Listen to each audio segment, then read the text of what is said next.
droit international, qui est bien à la mode là, présentement. En fait, c'est un petit livre qui a été écrit il y a 22 ans. Le droit international, incluant l'ONU et les États-Unis. Page 195. Par la vigoureuse riposte qu'il a suscité, l'attentat perpétré le 11 septembre 2001 par la mouvance islamiste dite Al-Qaïda contre les États-Unis a probablement ouvert la dernière phase de l'affrontement séculaire qui oppose le monde individualiste moderne au vieux monde holiste. Cette agression a eu pour effet que les États-Unis se sont proclamés en état de guerre contre le terrorisme et ont annoncé leur volonté de l'éliminer. Aux yeux des Européens, seules les organisations internationales sont habilitées à décider d'une intervention armée contre un pays particulier. Aucun État, si puissant soit-il, ne peut se substituer à elle et faire justice lui-même. Tous les litiges doivent être soumis à l'arbitrage de la communauté mondiale qui décidera des mesures à prendre. D'un point de vue juridique, la position des Européens est irréprochable. Mais elle a le défaut d'être une position théorique, car dans la pratique, les performances des organisations internationales sur le terrain sont assez mauvaises. Entravées par le formalisme et la complexité de leurs procédures, par les intrigues, les conflits d'intérêts de ses membres, les décisions de l'ONU sont généralement lentes, formelles, approximatives. En outre, l'absence de moyens d'action propres rend souvent difficile et parfois impossible leur application concrète sur le terrain. En sorte que le droit international tel que l'incarne l'ONU relève souvent davantage de la fiction que de la réalité. Cette circonstance a créé au niveau international un déficit d'arbitrage et, faute de mieux, c'est aux États-Unis que les pays tiers s'adressent de plus en plus souvent pour le combler. Ce fut le cas pour les négociations entre Israël et la Palestine dans les années 90. Ce fut le cas en 2002 pour le différend qui l'opposait l'Inde et le Pakistan. Ce fut même le cas pour le litige qui opposait le Maroc et l'Espagne. En 2003, ce sont encore qui, sur la sollicitation des deux parties, ont pris l'initiative de proposer le plan de paix dit feuille de route entre Israël, la Palestine, etc.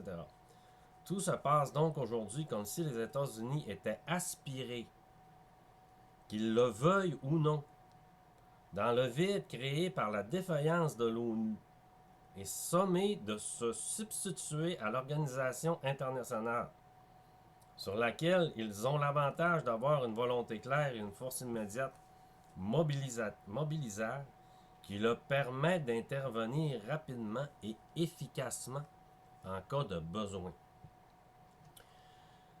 Les États-Unis sont donc aujourd'hui en passe de devenir de facto la véritable instance internationale d'arbitrage et l'on discerne mal ce qui pourrait inverser ce processus. Dans ces conditions, invoquer l'autorité de l'ONU comme seule source de légitimité internationale, comme l'a fait la France dans l'affaire irakienne, est sans doute juridiquement correct, mais reste un vœu pieux. Dans la réalité, d'ailleurs, l'ONU a dilapidé une bonne part de son capital de légitimité dans l'irrésolution, les atermoiements, l'impuissance dont elle a si souvent fait preuve par le passé. Si les États-Unis sont de plus en plus appelés à jouer le rôle d'arbitre, c'est d'abord évidemment en raison de leur puissance. De là à les accuser de vouloir user et abuser de cette puissance pour imposer partout leur intérêt, leur point de vue et leur volonté, il n'y a qu'un pas que beaucoup franchissent. Mais se contenter d'interpréter les interventions des États-Unis dans l'arène mondiale selon les vieux schémas hérités du marxisme est une vision non seulement sommaire, mais assurément dépassée et trompeuse. Il existe incontestablement un aspect impérialiste de la politique américaine au sens où les États-Unis sont eux aussi un État-nation avide de dominance et qui défend jalousement ses intérêts. Mais à l'heure actuelle, leur rôle dans le monde ne saurait être réduit à cette seule dimension, car ils ne sont pas seulement un État-nation, elles sont aussi un symbole. Ils sont regardés aussi bien par leurs amis que par leurs ennemis comme les porteurs de la modernité et de la démocratie dans le monde. À ce titre, ils sont investis d'une responsabilité qui transcende largement leur intérêt national et dont ils sont obligés de tenir compte dans leur politique extérieure. Pour leur part, la nation américaine et ses dirigeants ont une vive conscience de ce statut d'exception. Depuis les origines, ils se considèrent comme la société du bien, gouvernée par la liberté et la vertu, où chacun est son propre maître, dans le respect de la loi et de la volonté divine, où chacun se voit offrir sa chance, mais où il lui appartient de la saisir. Donc une société ouverte, optimiste et conquérante, fière de son aptitude à réussir, convaincue qu'elle a le droit à sa rectitude morale au moins autant qu'à son pragmatisme, et qui considère qu'elle a pour mission de combattre la tyrannie et les forces du mal partout où elles sévissent. Cette dimension évangélisatrice, cette vocation militante de l'Amérique, n'est pas seulement de l'ordre du discours. Elle a joué un rôle décisif dans tous ses grands engagements internationaux. Qu'il s'agisse de la Seconde Guerre mondiale, du plan Marshall, de la démocratisation du Japon, des guerres de Corée, du Vietnam, etc. Cette vision de soi est évidemment largement mythique et l'idéalisme américain a souvent servi à couvrir une politique de puissance parfaitement cynique.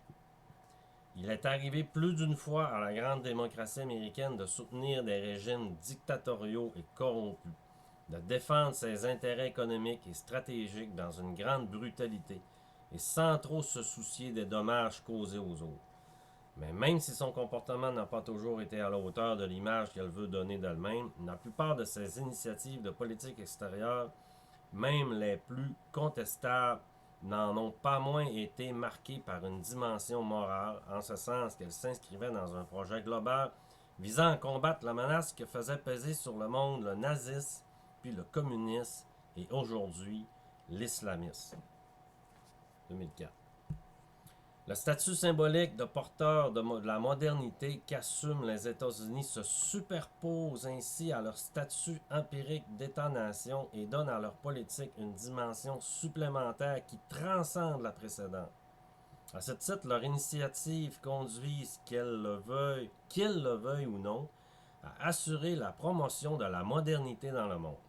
Ne serait-ce que